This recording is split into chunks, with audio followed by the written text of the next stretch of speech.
Now let's talk about one of the most powerful tools that businesses can implement to ensure customer satisfaction.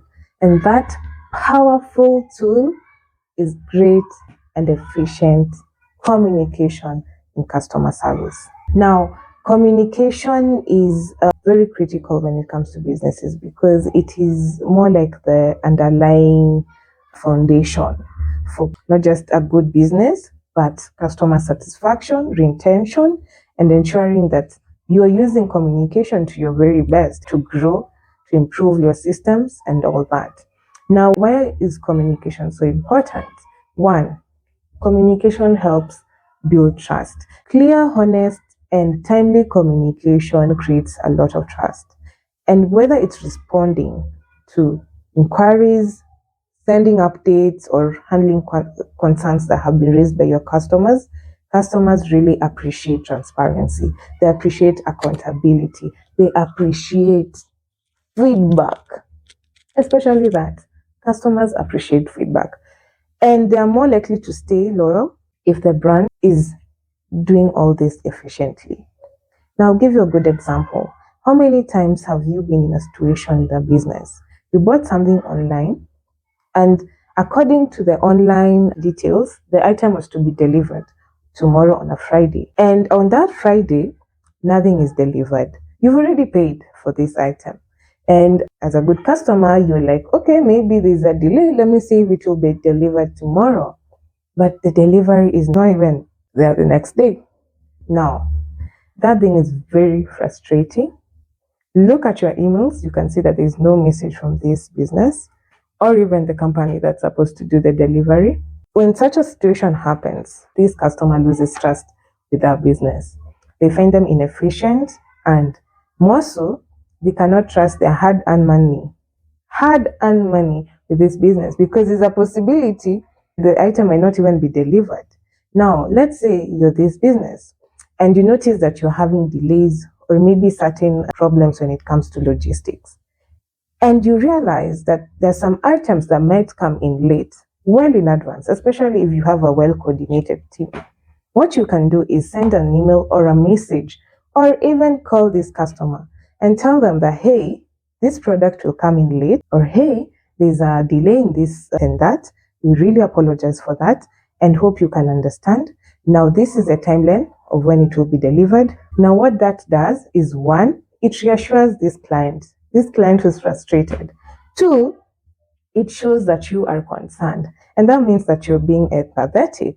And it also means that you understand and you're putting yourself in this customer's shoes. Three, it shows and it really builds a lot of trust. It means that this person, regardless of you not being able to deliver on time, you'll be able to still deliver. And what this does to this customer is it makes them know that they can come to you a second time, knowing very well that even if there's a challenge, you will communicate and you'll be able to sort them out irrespective.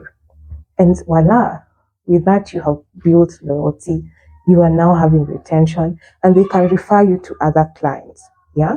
The second thing, it saves time and resources. Communication is one thing that will really save you time. The conflicts that arise because of poor communication can be very draining time-wise. Let me give you a practical example of this. Imagine two businesses that are planning a team building event on a regular working day, right? You're a company, you're planning your team building. Maybe you felt Tuesday or Wednesday is the ideal day to do this. Now, business A simply puts a sign on the door that we are closed and will resume tomorrow, okay? And business B, on the other hand, informs their customers on the various channels that they use. One, so they have maybe a data set and they just decide, let's inform all these customers on their emails or WhatsApp and all that. And they also put a status on their social media channels indicating that they'll be closed because of team building. And they don't just do it today, they do it in advance, 2 weeks in advance. So they communicate this 2 weeks in advance. So these are two scenarios of business A and business B. Now, what happens? Because these customers have time to adjust their plans, They've seen this communication, not only on the social media, they've probably also seen it on their WhatsApp. They've gotten a message. They've also gotten a message on their emails informing them.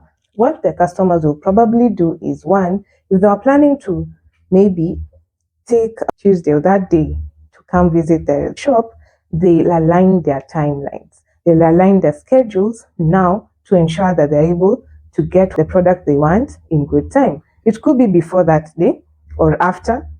Also, they will be able to communicate and say that, hey, I was to come on that day. What other options would you provide for me to ensure that I get this product or service? And you as a business will be able to offer a solution well in advance.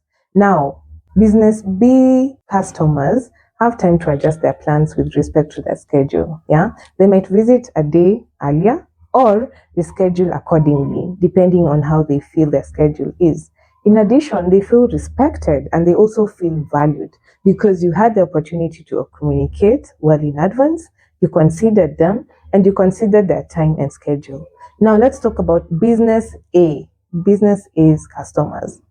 The business A's customers have scheduled themselves to visit this shop on that day. Maybe some have even taken their leave to go get maybe their hair with a salon or do something.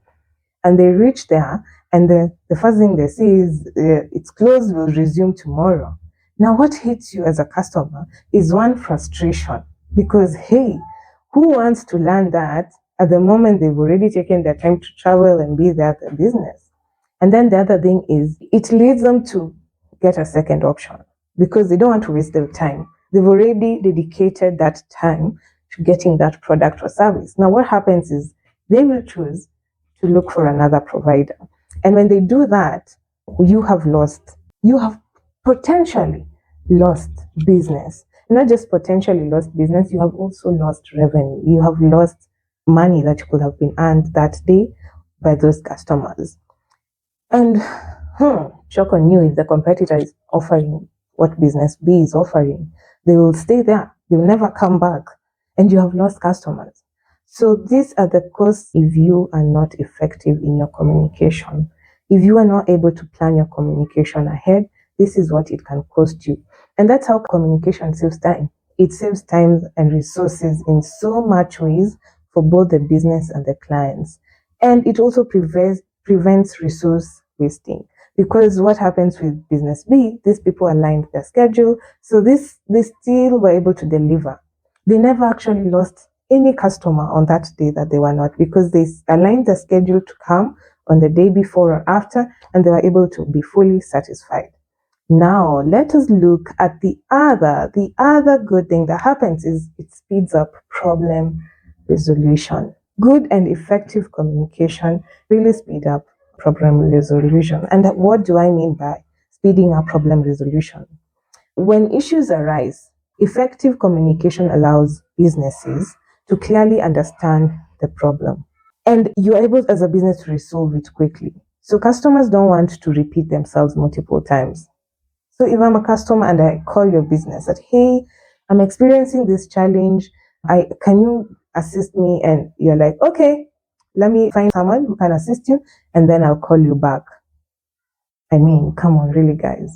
We are at a time when we are facing very high competition. Now, in such a case, a customer is called in, you can't resolve that matter at that time. It is very important to be able to link your customer to the direct channel or the direct person who can assist this business. Being efficient, being quick, being strategic. And that's why you also have call centers. If you call because of matters invoicing, if you call because of matters delivery, they know which department will sort you out and they directly link you to that. So you don't want to pass through many hoops just before you're attended to.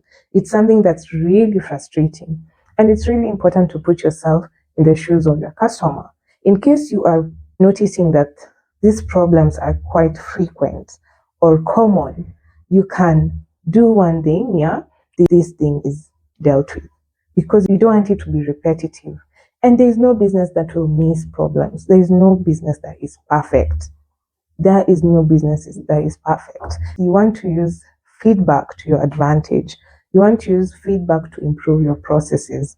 You want to use feedback to help you elevate and to create that loyalty with your customers, because there is nothing as powerful as the feedback that you get and your ability to efficiently work on it, the ability to tackle those problems that you keep incurring as a business.